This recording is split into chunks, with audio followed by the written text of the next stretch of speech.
ఎక్కడెక్కడ సుబ్రహ్మణ్యుడి పేరు చెప్తామో, ఎక్కడెక్కడ తలుచుకుంటామో అక్కడక్కడ సంతానమునకు ఏ విధమైన ప్రమాదం రాదు. సుబ్రహ్మణ్యుడికి నమస్కారం చేస్తే కుజగ్రహ దోషం కూడా ఉపశమిస్తుంది. ఎక్కడెక్కడ షణ్ముఖుణ్ణి ఆరాధన చేస్తారో అక్కడ ఐశ్వర్యం పరిడవిల్లుతుంది.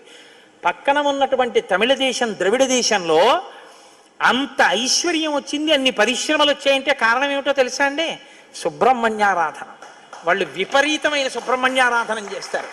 సుబ్రహ్మణ్య ఆరాధనం చేసినా, షణ్ముఖుడికి ప్రదక్షిణం చేసినా, ఆయనకి నమస్కారం చేసినా జ్ఞానము, ఐశ్వర్యము, సంతానమునకు క్షేమము, ఆయువు, ఆరోగ్యము అన్నీ కలుగుతాయి. అంత శక్తివంతమైనటువంటి సర్గ ఈ షణ్ముఖోత్పత్తి సర్గ. అందుకే వాల్మీకి మహర్షి ఎప్పుడూ కూడా అసలు ఫలశ్రుతి చెప్పరు. కానీ ఈ షణ్ముఖోత్పత్తి గురించి